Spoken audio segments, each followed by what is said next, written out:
You felt it before you understood it. Long before you had words for it. Before you knew what to call it. You carried something that made you different, and you spent most of your life trying to hide it. You learned to shrink. You learned to blend in. You learned that being too much, feeling too deeply, seeing what others couldn't see, only got you into trouble. So you turned it down. You quieted it. You told yourself you were imagining things. But here you are, watching this, and something in you already knows why. I'm not going to flatter you today. I'm not going to tell you that you're special the way the world tells people they're special to sell them something, to make them feel good for a moment and then move on. I'm telling you something older than that, something written before you took your first breath. Because the truth is, some people are not placed on this earth by accident. Some people are marked, set apart, called before they could even speak the name of the one who called them. And I believe if you're still listening right now, that you might be one of them. My name is George. For years I've walked alongside people who felt exactly what you're feeling. People who spent decades believing something was wrong with them, when the truth was the opposite. Nothing was ever wrong with them. They were simply carrying a weight that ordinary lives were never built to hold. And today I want to walk you through 11 signs, 11 markers, that show up in the lives of the chosen, often beginning in childhood, long before they could possibly understand them. Some of these are going to land hard. Some of them are going to feel like I've been reading pages out of your own life. That's not a trick. That's recognition. So stay with me. Because this isn't entertainment. This is confirmation. Let's begin. The first sign is this. You were always the one who felt too much. Think about that for a second. As a child, you didn't just see a person crying, you felt it in your own chest. You walked into a room, and somehow, you knew if there had been an argument before you arrived. You picked up on the heaviness in your mother's voice, even when she said everything was fine. The adults around you called you sensitive, dramatic, thin-skinned. Maybe they told you to toughen up. Maybe they made you feel like your tenderness was a flaw to be corrected. But here's what most people miss. That sensitivity was never weakness. It was an antenna. Scripture tells us that the prophet Jeremiah was so overwhelmed by what he carried that he wept. They called him the weeping prophet. Not because he was fragile, but because he felt the heart of God for a people who had wandered. He couldn't turn it off. He couldn't pretend not to care. And neither could you. You were built with a sensitivity to the spirit of things, and the world tried to talk you out of the very gift that marked you. I think about a woman I once knew. As a little girl, she'd come home from school, and her mother would ask what was wrong, and she could never explain it. She had simply absorbed the moods of an entire classroom and carried them home like wet clothes on her shoulders. By the time she was a teenager, she'd built walls so high that nobody could reach her, because feeling everything had become unbearable. It took her until her 40s to understand that the very thing she'd spent her life armoring against was the gift God had given her to comfort other people.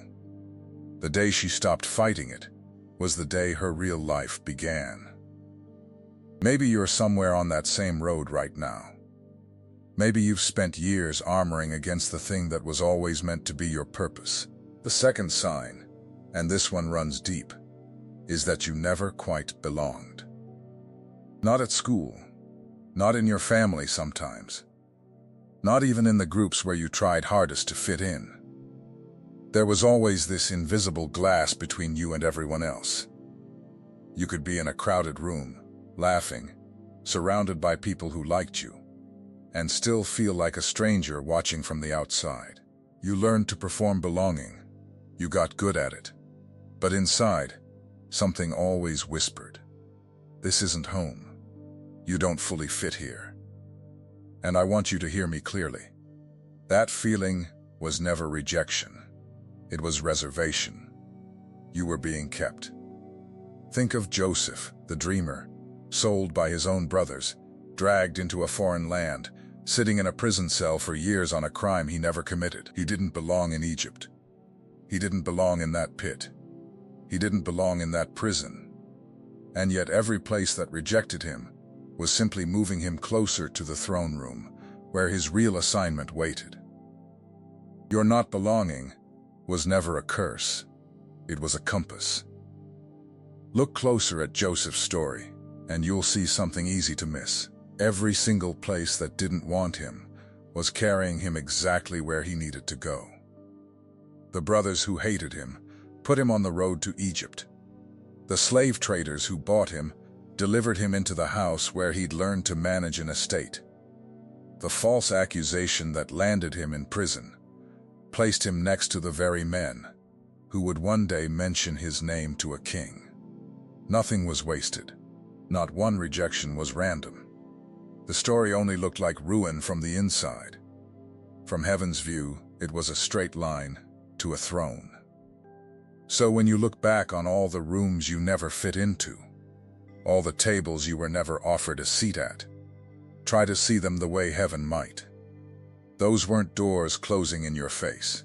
They were hands gently turning you toward the one room that was always meant for you. You weren't being left out. You were being routed home. The third sign is that things happen to you that don't happen to ordinary people. I'm not talking about coincidence.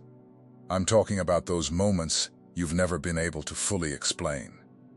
The dream that told you something before it happened. The sudden knowing that made you call someone, only to find out they desperately needed that call. The time you avoided a road, a person, a decision, and later understood that something had protected you. You've probably never told anyone the full extent of these things, because you were afraid they'd look at you differently. But you weren't imagining it. The chosen have always lived with one foot in the seen world and one foot in the unseen. Remember the boy Samuel, asleep in the temple, when a voice called his name in the dark. He didn't understand it.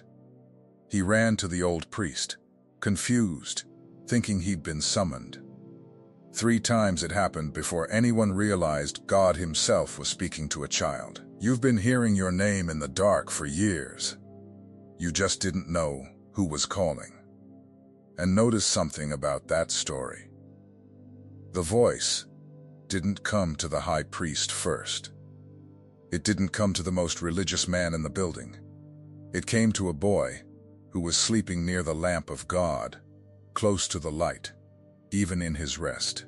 Sometimes the people most qualified by the world's standards are the very ones who've gone deaf to the voice, while the ones the world overlooked still have ears tender enough to hear. You may have spent your life feeling overlooked, passed over, less impressive than the people around you, but that tenderness you kept, that openness the world never managed to harden, that's the very reason you could still hear when so many others had stopped listening. The dreams, the knowing, the protection you couldn't explain. Those weren't accidents of an overactive mind. They were a conversation that's been going on your entire life, whether you had words for it or not. The fourth sign is that you carry a hunger nothing in this world can satisfy. You've tried, haven't you?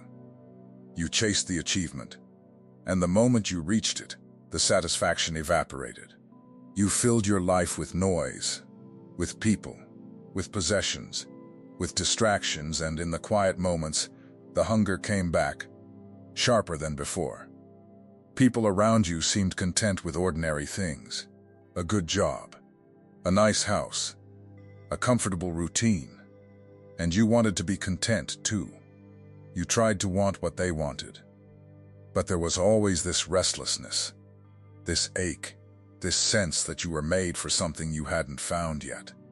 That hunger is not a defect. It's a homing signal. The psalmist wrote that the deer pants for streams of water, and that's the kind of thirst I'm describing. a thirst that ordinary water can't touch. The world keeps offering you puddles when your soul was made for rivers. And here's what most people never realize. The hunger itself is the evidence. You don't ache for what you were never built to receive. The longing proves the calling. I've watched people spend a fortune trying to fill that ache. They chase the bigger house, and the moment they move in, the emptiness moves in with them. They climb the ladder for years, reach the top rung, and stand there wondering why the view doesn't satisfy them the way they were promised it would.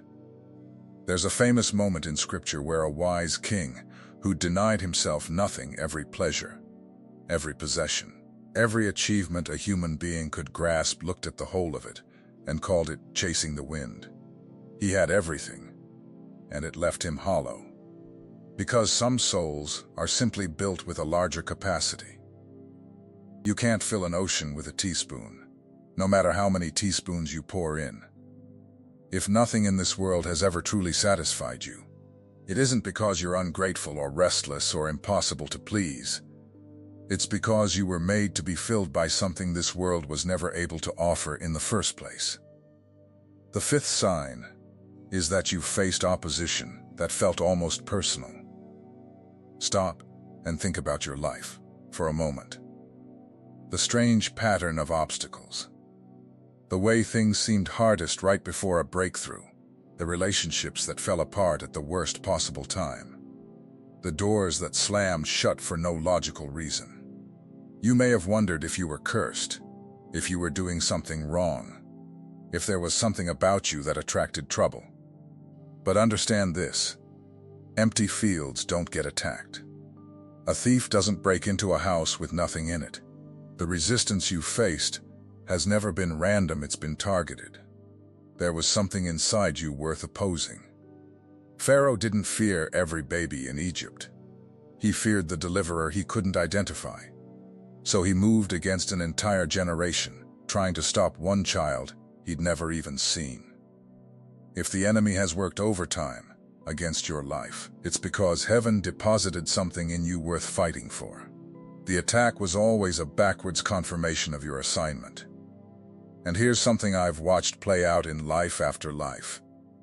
The opposition tends to show up at the threshold, right at the edge of the very thing you were made for.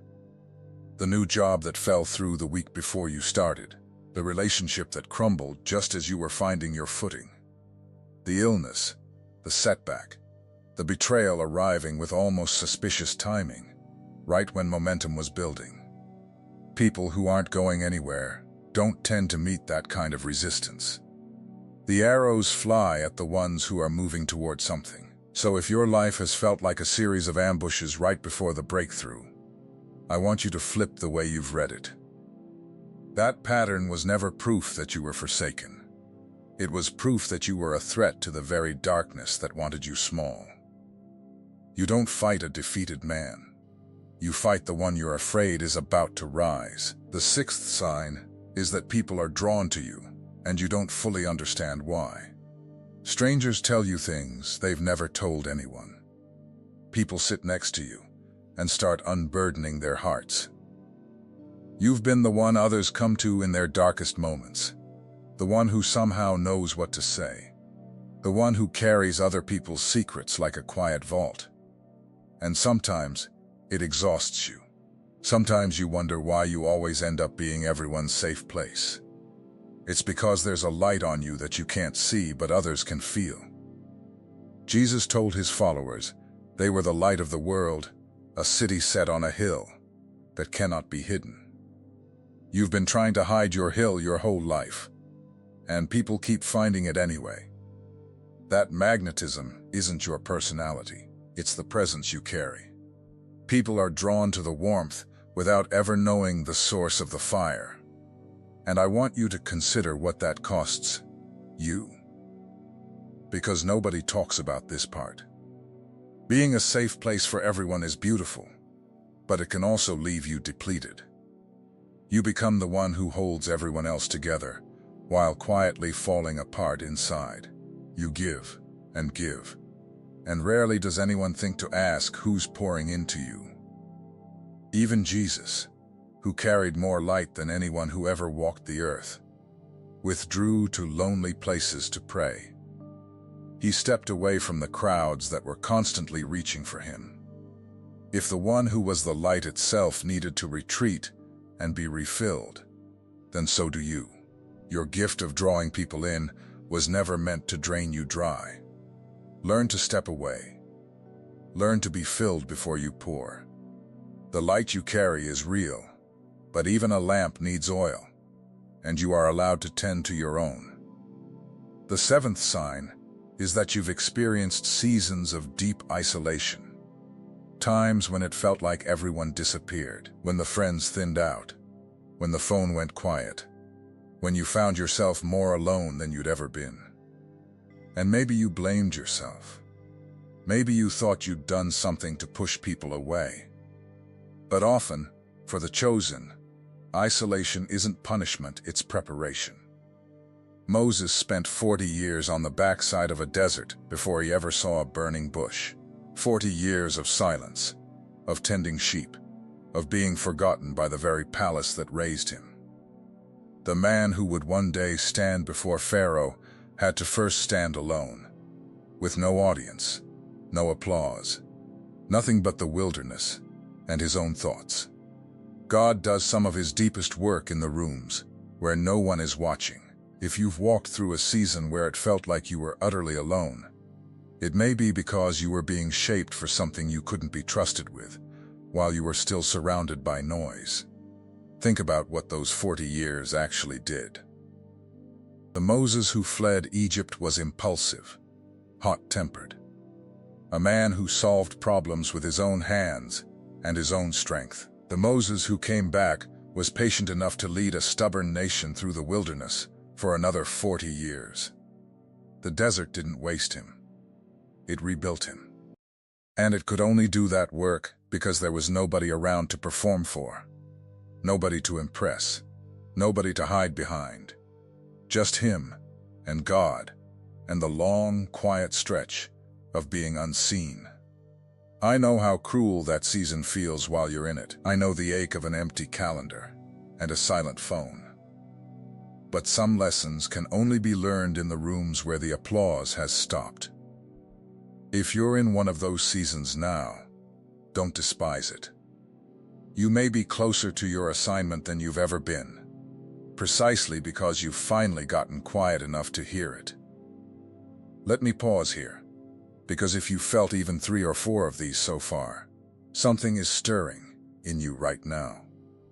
And I don't want you to let that stirring pass without honoring it. There are messages that pass through your eyes, and there are messages that pass through your spirit.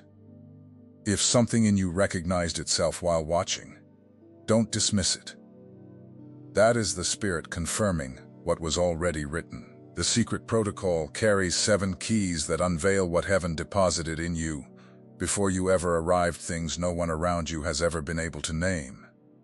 It comes with the full audiobook for your moments of prayer, silence, and encounter with God. And you also receive the Awakening Map, the guide that illuminates the 5 seasons of spiritual awakening, revealing with precision exactly where you are and what comes next. The link is pinned in the first comment, but only for a limited time. Don't let this moment pass without a response. Now let's keep going, because the next signs cut even deeper. The 8th sign is that you see things others walk right past. A pattern, a meaning, a connection. You notice the small details everyone else ignores, the look in someone's eyes that doesn't match their words, the warning underneath a smile, the truth hiding behind a polite conversation. Teachers may have called you a daydreamer. Bosses may have grown impatient with your questions. People told you that you overthink, that you read too much into things, that not everything has a hidden meaning. But discernment has always been one of the rarest gifts among the chosen. Daniel was a young man carried off into exile, surrounded by a culture that didn't know his God, and yet he could see what no one else in the kingdom could see. He read the writing on the wall, when every wise man in Babylon stood there baffled. You've been reading the writing on walls your whole life. You just learned to keep quiet about it so people wouldn't think you were strange. But that sight was never strangeness. It was assignment. And here's the hard part of carrying that gift. Seeing what others can't see is lonely. You watch a situation unfold that you saw coming a mile away, and nobody listened. You sense the trouble in a person before they reveal it, and people call you suspicious for it. You learn, eventually, to soften what you say, to second-guess what you know, to talk yourself out of the very perception that's never once failed you. Daniel didn't do that. He told the truth he saw even when it cost him, even when it meant standing alone in a room full of powerful people who didn't want to hear it. Your discernment was never given to you, so you could doubt yourself into silence. It was given so you could see clearly in a world that's content to stay blind. Stop apologizing for the eyes you were born with. The ninth sign is that suffering didn't destroy you, it deepened you. Look back at the hardest things you've survived. The losses, the betrayals, the nights you weren't sure you'd make it to morning. By every reasonable measure, some of what you've been through should have broken you for good. And maybe for a season, it did break something. But here's what I want you to see. You didn't just survive. You came out of those fires carrying more compassion, more wisdom, more depth than you had before. The pain didn't harden you into bitterness. It softened you into someone who understands. That's not how suffering usually works.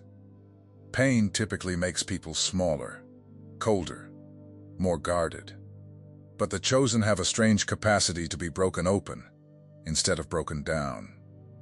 Think of the 3 young men thrown into a furnace heated 7 times hotter than normal, and when the king looked into the flames, he saw not 3 figures, but 4.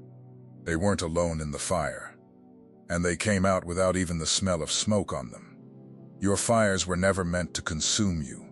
They were meant to reveal who was walking through them with you. And notice what the fire did and didn't burn. When those men were pulled from the furnace, the only thing the flames had touched was the ropes that bound them. They went in tied up. They came out free. The fire that was meant to kill them only destroyed the thing that was holding them captive.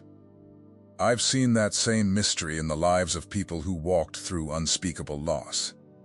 The grief that should have ended them instead burned away the smallness, the pettiness, the things they used to cling to that never really mattered. They lost everything they thought defined them and discovered who they actually were underneath.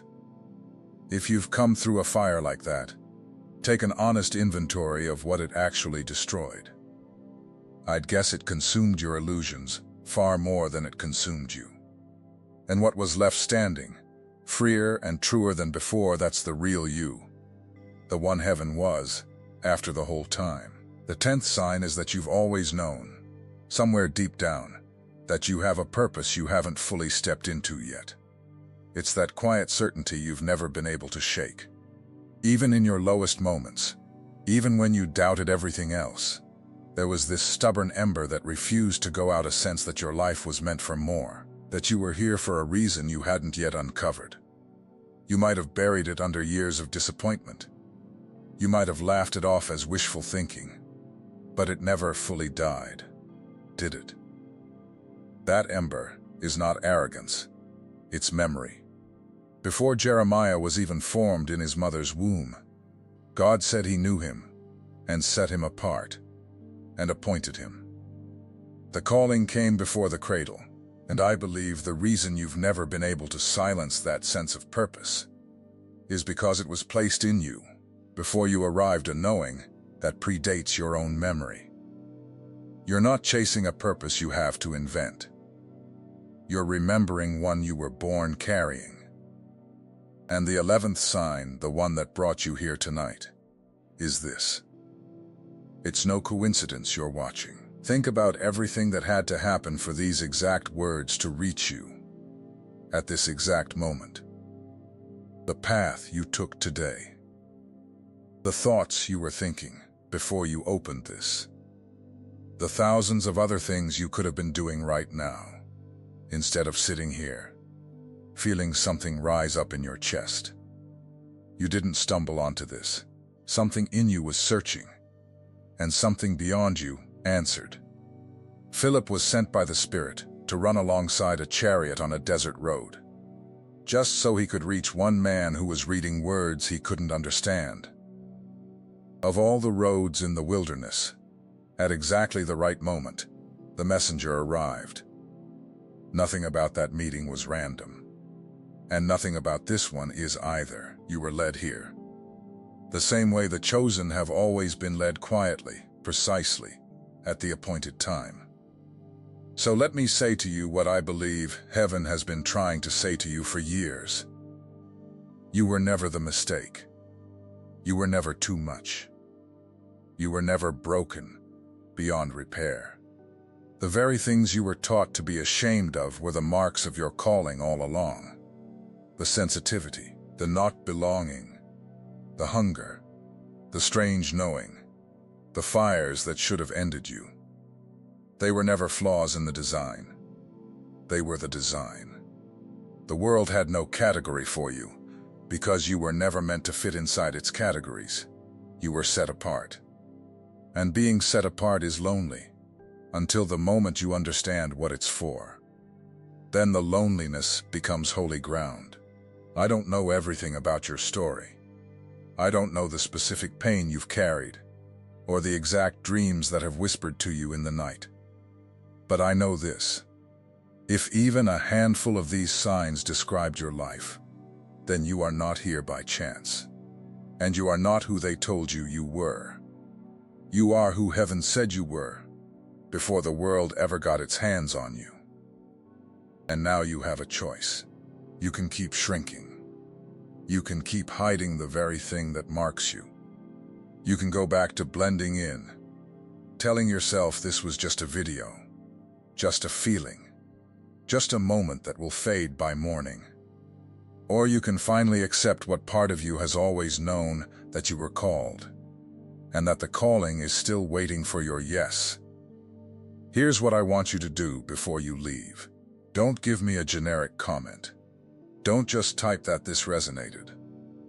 I want you to tell me about one specific moment from your childhood, one memory, one experience where you first felt that you were different. The earliest one you can remember. Write it down in the comments, in 1 or 2 sentences. Be specific, because I read those, and more than that, I believe naming it out loud is the first step to owning it. Your story might be the exact thing someone else scrolling through these comments needs to read tonight. And remember, everything I spoke about goes deeper inside the secret protocol, pinned in the first comment. The 7 keys, the audiobook, and the awakening map are there waiting for you whenever you're ready to take the next step.